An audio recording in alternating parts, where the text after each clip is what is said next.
Hello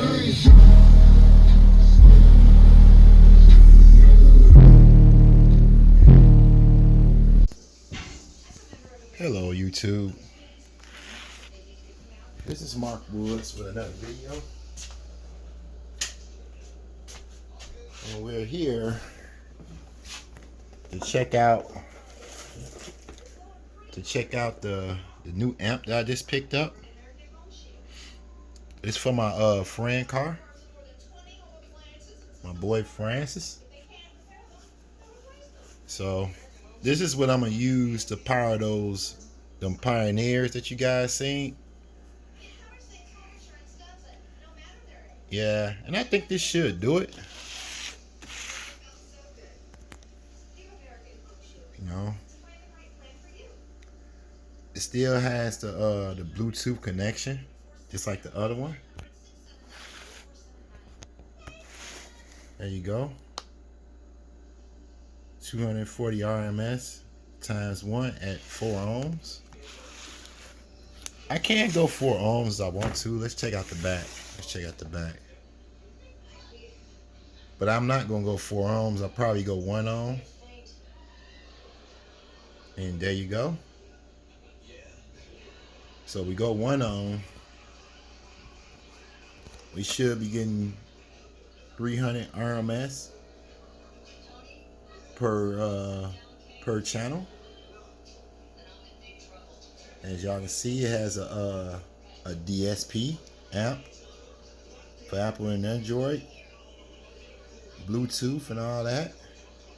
You know, I already got the amp downloaded.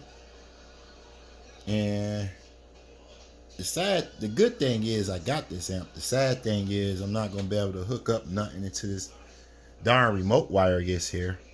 Like, I need the remote wire. Let's see, it has adjustable low pass, adjustable bass boost at 45 hertz. Yeah, let's go ahead and open it up, guys. Let's go ahead and open it up. And then as far as the alternator, you know, if you guys listen to me on that, you know, the alternator, I'm having trouble with it because it's got how the way the belt is put on the car. So the belt is starting all the way at the bottom of the car, and then there's like a cover over it. Oh man, it's not looking good, man. It don't. I mean, if it was just switching the alternator, it'd be okay. I can do that. But you know, doing the belt, it's gonna be a little trouble. So I don't know, man. I might have to get the professionals to do it. But I hate getting professionals to do anything though, because I know they're gonna charge me though. But like I said, it ain't nothing. Pulling it out, pulling it out, pulling it out, pulling it out. I go to manual. You know, the XXDA series. We already got one of them in the car, but not hooked up yet. But that will be hooked up soon. I mean, everything will finally get hooked up. Let's pull it out. Let's pull it out. It don't look like it's too much bigger. I mean, it don't look like it's too. It look like it's about the same size. Pause the video for about a second if I can get this mug out. Hold on.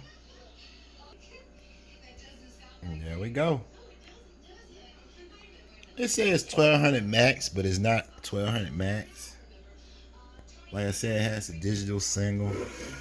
Not too much to it. You know, here's the ground.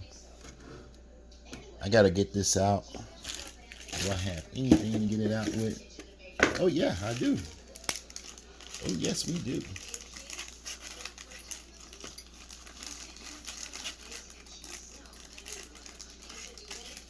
Get that out, get that out, get that out. We're gonna get that out. I mean, I don't know why they do this though, but I guess it's to help protect it inside from getting dusty. You know.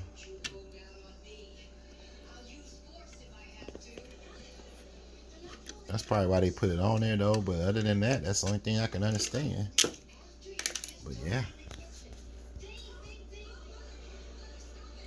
About 4 gauge, 8 gauge, I don't know. Well, actually, it's 4 gauge. It's actually 4 gauge though, but I don't have no problem with that. We can still stay with the 8 gauge. We got the mono. Yeah, all the controls is gonna be, far as for the adjustments on it, it's gonna be on the Bluetooth. If you don't have no Bluetooth, that's what this was for. You know.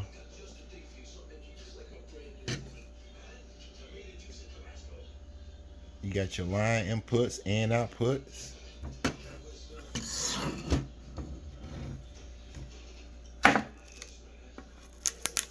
You got the salt for the haters. That's what Floss calls it. Shouts out to Floss. I could pull it open. As a matter of fact, let me go ahead and do that. I don't know where my dang tools at though. I think all my tools is up in the car. But yeah. 2-channel amp. Maybe I should have brought the Jensen speakers. The Jensen speakers itself was nothing but $20-$30. You know, octane. You can see they got 3 different ones on there. You know, installation manual and all that. Yeah. What you guys think? Would this be a good enough amp for those Pioneer subwoofers? Let me know. Let me get y'all input on that. Or would it be too powerful for them Pioneer subwoofers? I think this would be just as right. At first I was gonna go ahead and use the Pioneer. Not the Pioneer amp, the Rockford Fosgate amp. But I changed my mind.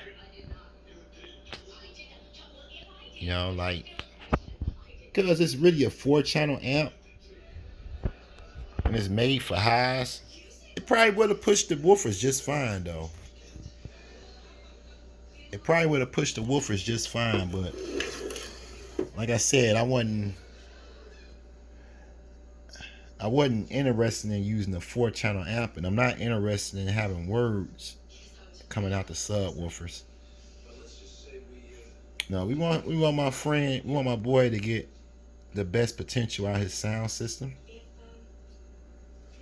But like I said, I don't know if you guys seen his car before, but he has a white Charger, Dodge Charger. But this is nice. $100 for an amp that can power your subwoofers. I think it's a good deal.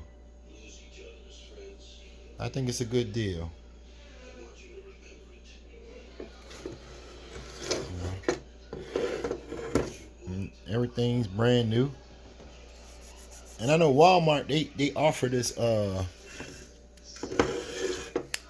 little plan, the little $10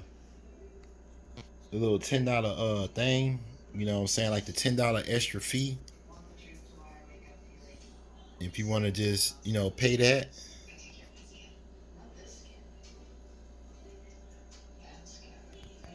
But like I said, this one, it don't have like different illuminations like the other one.